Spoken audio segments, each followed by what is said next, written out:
Going through a spiritual awakening around friends and family can be very difficult at times. In this video, I'm going to explain exactly what happens during a spiritual awakening and why it can be so difficult around friends and family.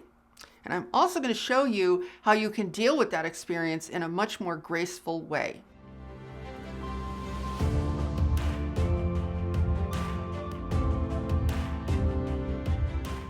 Hi, I'm Saratoga Ocean, and I work with Archangel Michael and a group of beings known as Telstar, who are an interdimensional, interuniversal force of nature and evolution. Let's talk about what waking up really means and why it can sometimes be so difficult. It can be so difficult because we have been conditioned all our lives to be this false self who has been shaped by the need to comply with outside authorities. And this literally starts at birth. How we develop as babies and young children is measured and judged from the moment we take our first breath. It's like, are we developing the way we're supposed to? According to this reality, here's what developing properly really means. There is already a preordained status quo of reality that we incarnate into. Developing properly means that you are showing evidence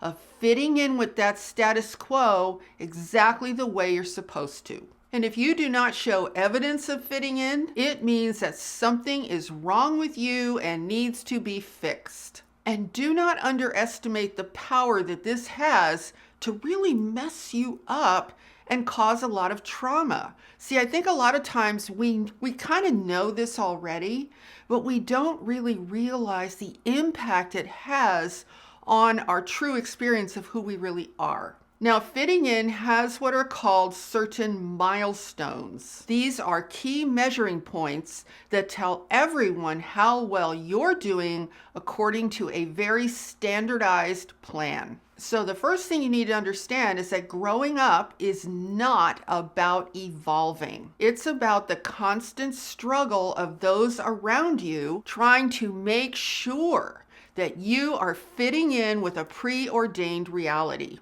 And I know, there's a common belief that growing up is all about learning. Well, the question is, learning what? What are you actually learning?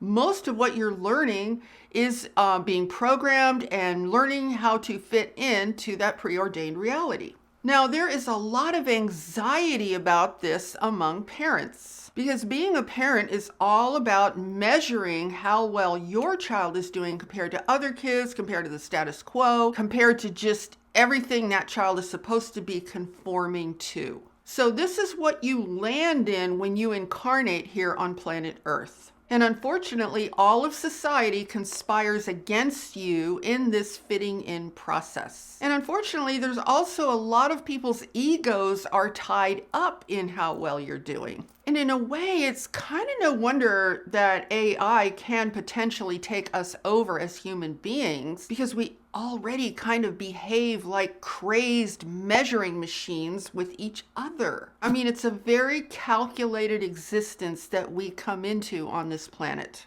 So you're born into a very rigid, very preordained reality structure. And then all of society, parents, teachers, religions, and friends conspire together to make sure that you become a viable part of that reality structure. Therefore, your true self is not only buried, it's often never even discovered.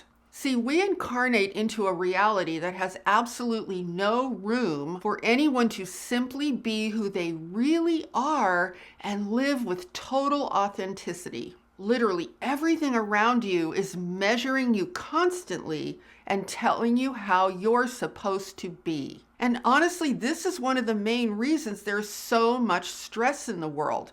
I mean, we've gotten so used to living in this kind of a controlled environment or controlling environment that we just kind of think it's normal. So a lot of this forgetting who we are isn't actually forgetting at all. See, you come into this planet and you are charged with the task of literally burying yourself and making sure that that true self does not accidentally pop out and mess everything up.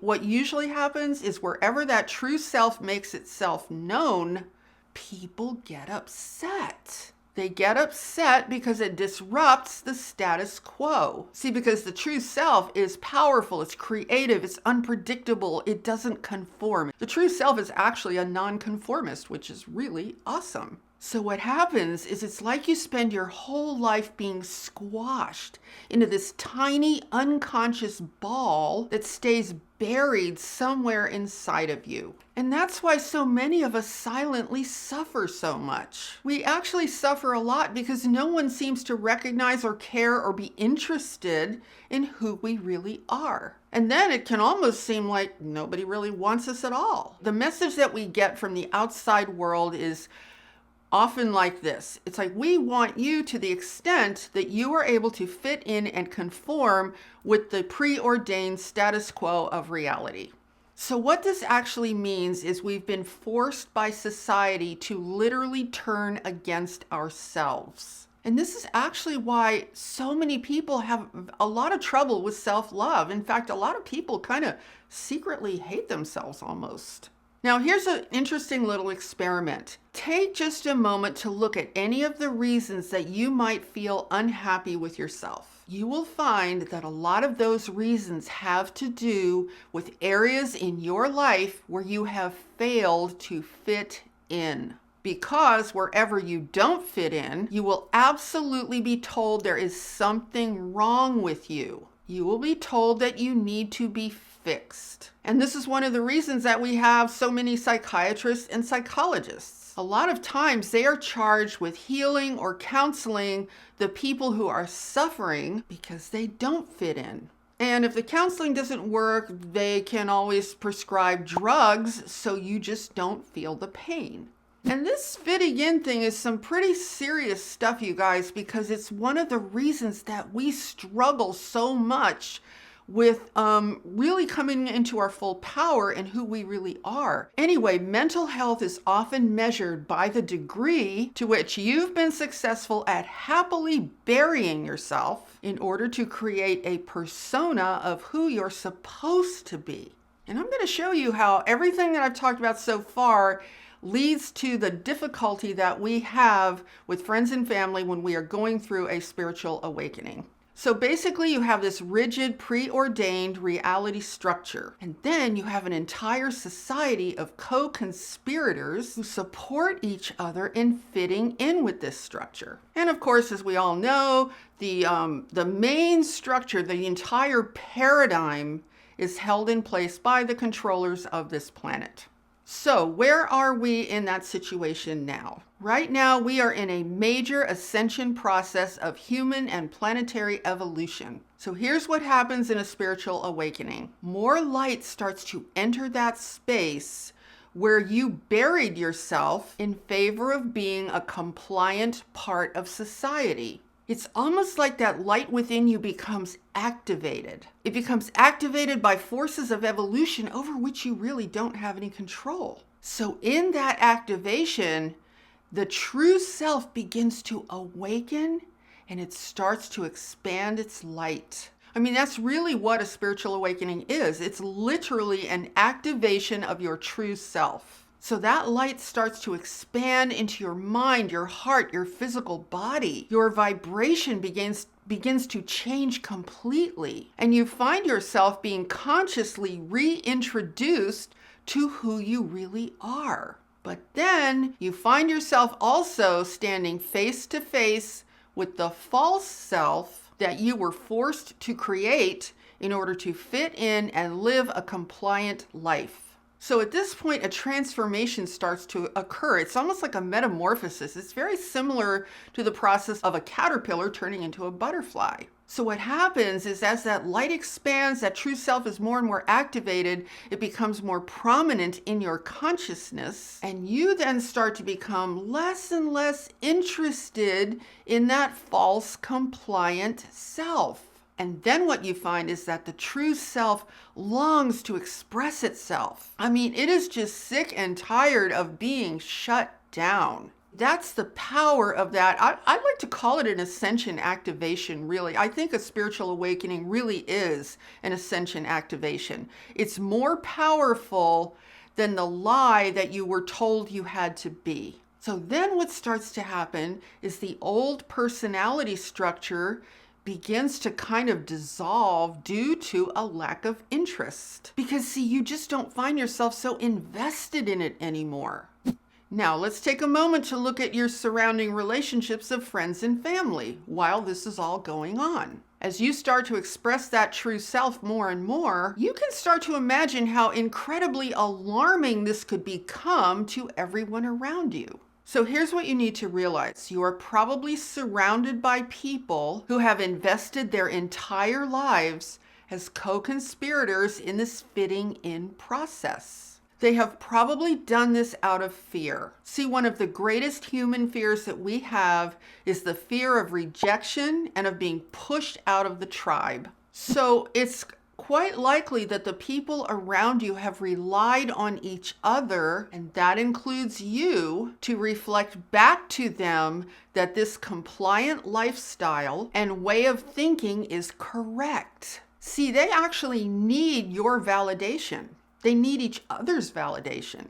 That's a lot of times that's what actually bonds people together. So when you stop being a compliant thinker, when your vibration starts to change and you begin to have that incredible impulse to express who you really are and what you really feel and what you really know in your heart, you can then automatically be seen as a threat by those who are still burying themselves. See, we need to go a lot deeper into this situation and take it out of the superficial mode of thinking, well, they just don't understand and I don't know what's wrong with them and they're saying the same thing about you, like I don't know what's wrong with you, and you're like, I don't know what's wrong with you.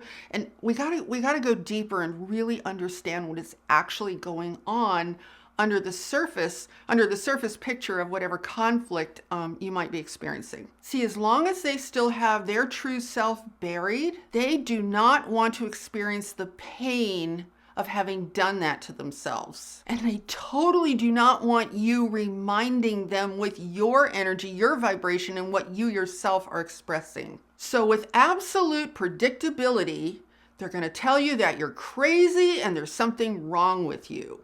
You see how that works?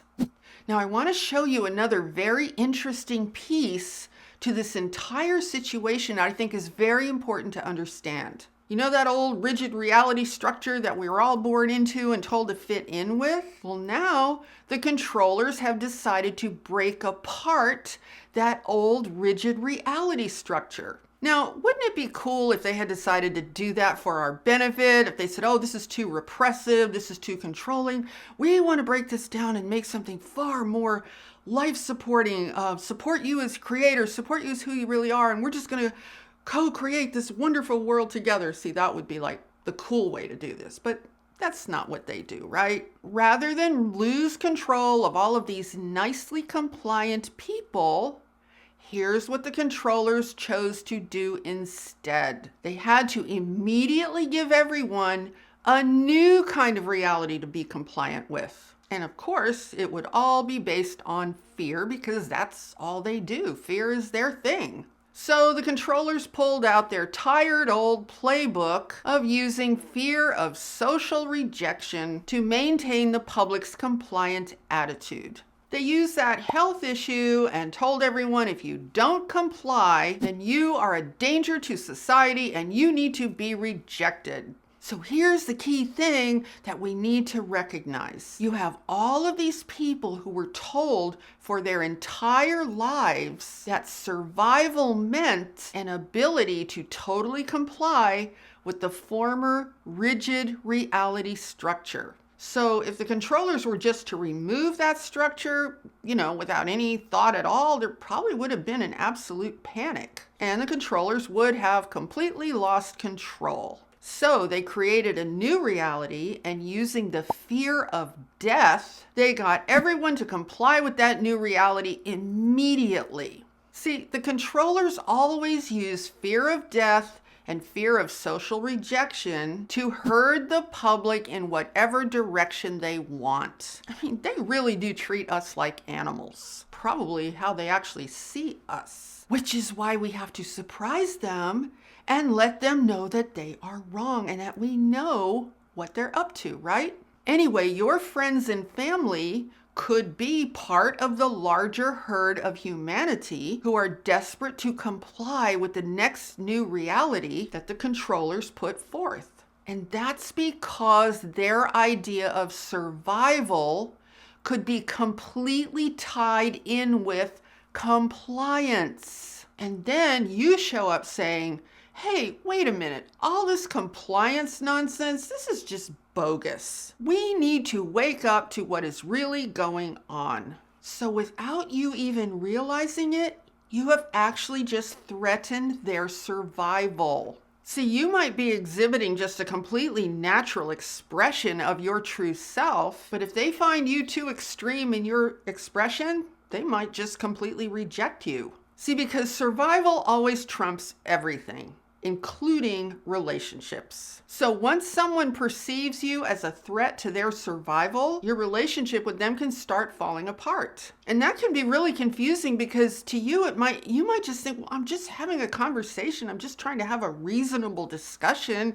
Why won't they listen to me? But see, I wanted to share this with you so you would understand that's not the only thing going on. There's a whole lot more that's impacting the people around you who maybe have not had that experience of awakening or that ascension activation, waking themselves up to who they really are. There's a lot more going on. It's not just a conversation for them, because your energy, your presence actually could touch their energy and their presence, and they're not quite ready to feel that. In other words, when you go through a spiritual awakening, and you know this if you've been through this, you're gonna be dealing with a lot of things inside of yourself when those two selves, that false self and that true self, come into face each other. There's a lot of things that you have to work through.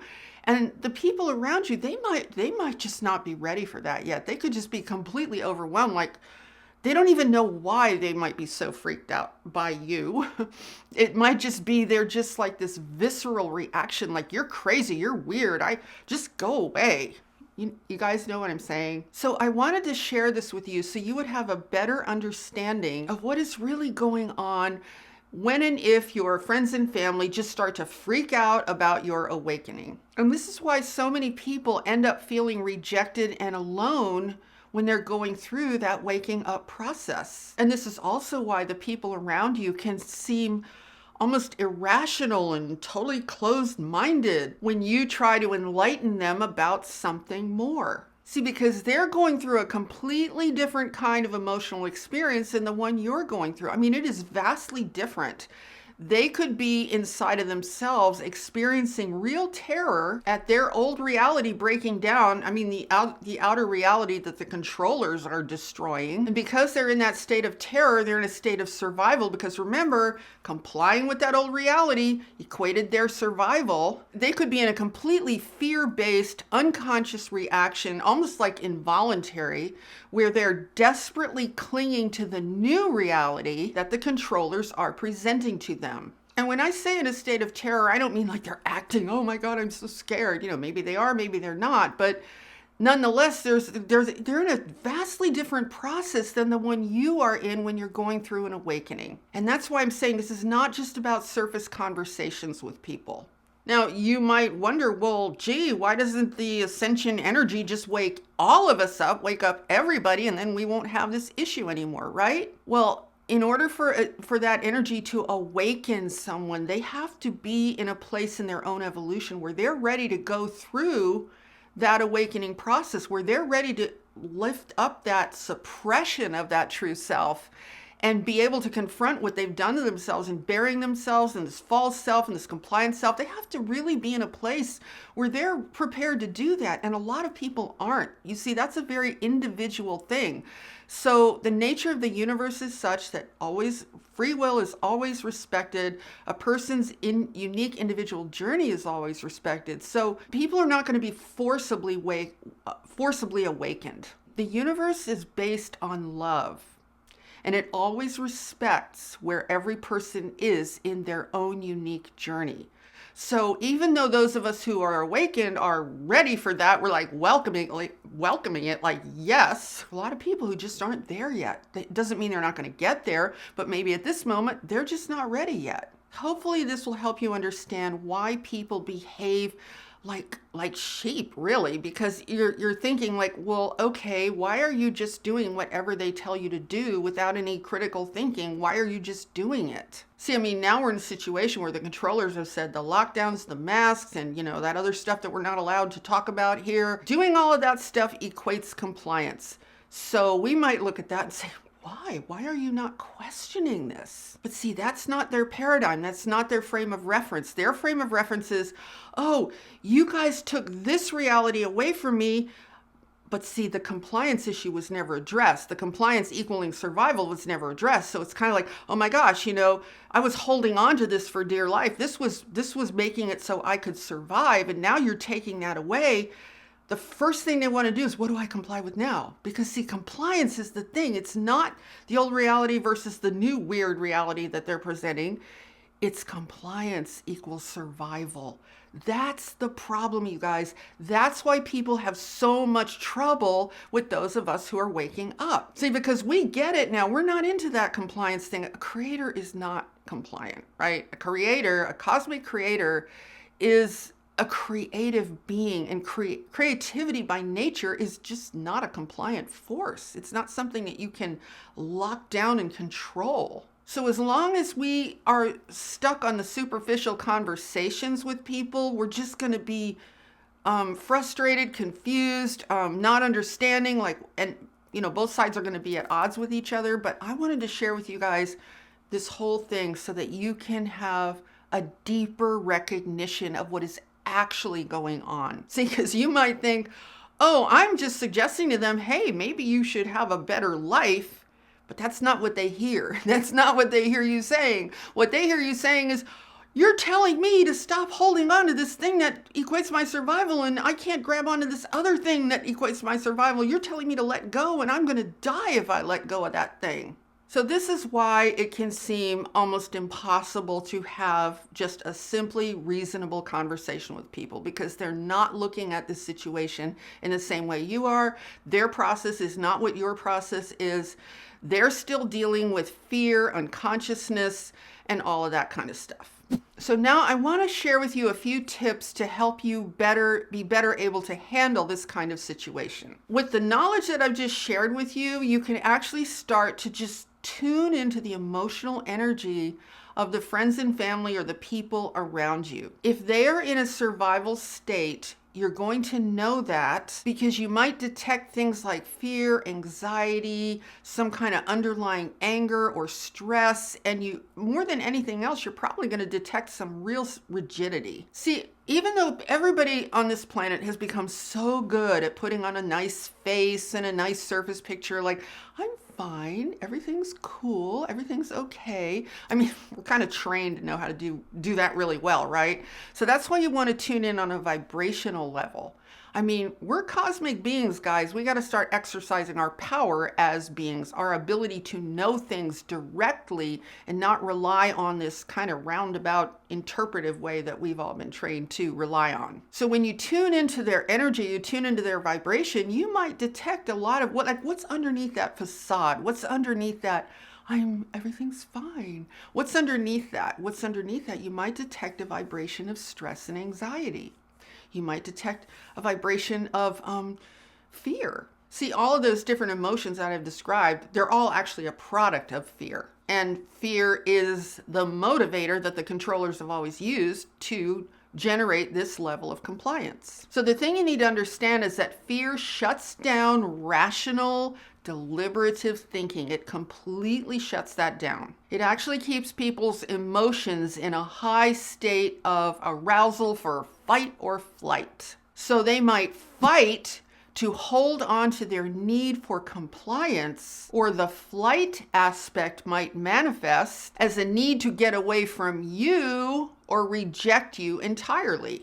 So if you understand all of this, you can start to see why there is so much division in the world right now. You have a large percentage of society that is still deeply invested in compliance as a means to survival. And then you have another part of society of people who are waking up and throwing off the shackles of compliance. There's really no way that these two groups can truly mesh together. See, I want to remind you guys of one thing. We came here as light workers, as starseeds, as way showers, and also just as awakening people.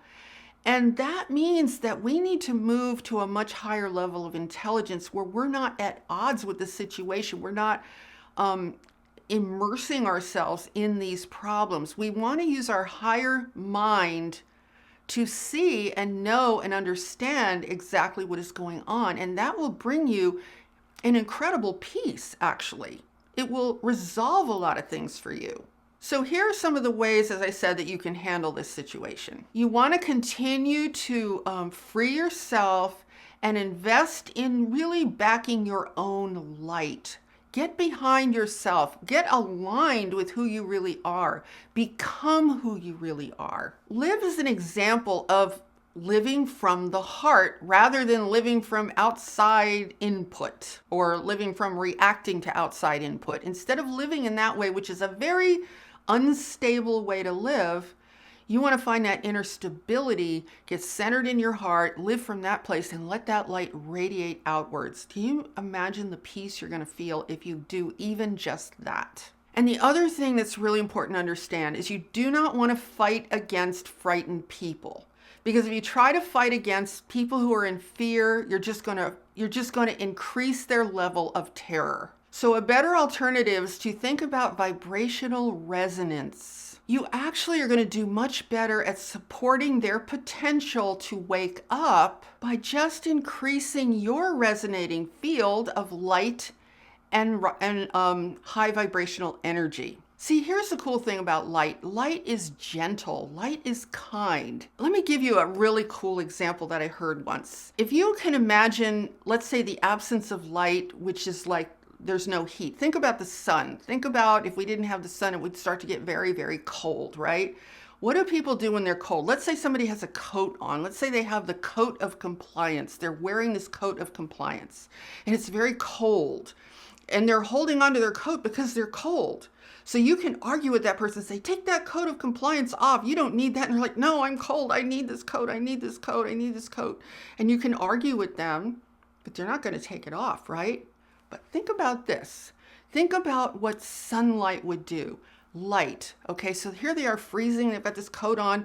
All of a sudden, the sun starts to shine, and the warmth of that light begins to radiate, and they feel that radiant warmth. What do you think the first thing they do is they start to relax, right? They're like, oh, I don't really need to hold onto this coat so tightly. And, maybe if it gets warm enough, I might just be willing to take it off, So I think that's a really cool analogy for, see, love and light are the same thing. And love and light are kind. Love and light are, it's not the superficial thing. Love and light, forget that. You guys know I don't subscribe to that, right? It's kind, it's gentle, it's sensitive to that person. A person in fear needs sensitivity. It's the only thing that's going to help them. It's fighting and arguing and judging is not going to help. And I'm not suggesting that you do this in some attempt to try to make them wake up, because you may not be able to. It's not up to you to wake them up. It's up to them. Are they receptive? But a gentle reminder of light and warmth and just the peace that comes with being in that experience is going to it has a soothing energy. It's not a confrontational energy. It's much more soothing. And that's a much better way to handle the entire thing. And overall, it's not even like you have to try and affect them. I'm going to do this and see if it works. You don't need to take that sort of a stance. It's more about just be yourself in the most natural of ways. Understand what's happening to them. And that's what I'm hoping this information has helped you with. I'm hoping it's helped you to really understand what's going on so that you can just be yourself in a non-confrontational way. And here's another thing I just want to suggest. See, what we all talk about with each other in terms of friends and family, it's not like we all have to agree. It's not like we have to convince them to think the way we do. This isn't about words, you guys. Words in the languages on this planet, as I've said many times, are very, very inadequate anyway. These languages of Earth are very primitive languages, so we don't want to be so heavily reliant on words. Like we have to say the same things, we have to believe the same things. You know, we're going to evolve to a place where all these languages are just going to collapse. They're not even going to exist anymore. So we don't want to put so much stock in them in the sense that, well, the friends and family around me have to believe what I believe, otherwise I'm just not comfortable with them. You know, if you just have a mundane conversation, what's the big deal, really? I mean, they are where they are, you are where you are, but you can just have that higher mind, that higher understanding, and just radiate that light. Be peaceful within yourself. And it's okay to have a mundane conversation. It's not a big deal. Now, here's something else I want to remind you guys of. The truth behind all of this, everything, is that all light is one. The underlying reality of all this conflict and all this confusion is light. And in that light, we are already all one. Nothing can change that. That's reality. And that is exactly why your increased light sets forth a vibrational resonance that's going to touch their light, that's going to touch their energy, even if you never say a word. Because you see, ultimately, ascension is not about our earth-based beliefs. It's not about that at all. It's a much higher form of reality. We are transitioning to a much higher form of reality. So we don't want to be so attached to, oh, well, everybody's got to believe the same thing, think the same way, say the same words, have the same types of conversations. We just don't need to be that attached to that stuff, you guys, because it's not going to matter in a completely different reality. None of that stuff's going to matter. It's all going to be gone. We're going to have an experience that is so much more powerful than that. See, here's the really cool thing. When you are centered energetically in your truth, when you are confident in that truth, when you have accepted yourself as who you really are, you know what happens? You become very peaceful. You're not a static energy anymore. You're just a radiant light. You are someone that emanates the truth of who you really are. And what's so great about that is that energy will always calm a frightened person, because that truth is the energy of love, and love always has a calming effect. Love always dispels fear. So understand this: when people reject you, if they call you crazy, or if they even become outwardly angry, it really just means that they're afraid. They're afraid of what you're showing them, not in your words, but maybe they're just afraid of what your words mean about what you're experiencing. They're afraid of seeing the possibility of being non-compliant themselves. That idea might actually terrify them, because maybe they're just not ready for that. So ascension and waking up is a part of ascension, but ascension is about relaxing. It's about surrendering. It's like, how do you free yourself? You free yourself by recognizing and accepting that truth within you, and you just relax and you go, oh, this feels so good, right? You, yourself, who you really are, feels so good. So you can just relax and accept and surrender to that truth of who you really are. And I also think that if you really understand this, you guys, it's going to help you if you've been feeling alone, if you've been feeling like, I don't have anybody in my life and I feel so alone, because I know a lot of people waking up feel that way. But if you can understand this, it can really help you, because you will feel a connection to the whole planet, to all of the people who are awakening, who are in that ascension activation experience. And you will recognize that underneath all of this stuff, we're all one. And everybody is wherever they are in that process. Some people are afraid. Some people aren't ready for that. Other people are, yes, let's go. And then there's everything in between. But there is a uniting light that is underlying all of it. And when you relax and when you accept your own awakening, when you accept who you really are, you're going to start to feel that. And then you're probably not going to feel quite so alone anymore. So if you enjoyed this video, please give it a thumbs up and share it out with anyone else who you feel could really use this kind of support. And be sure to subscribe and hit that notification bell because I am here every Sunday, Tuesday, and Friday with all new videos. And with that, I'm sending you so much love, light, and high vibrational energy. And I so look forward to seeing you in the next video. Namaste.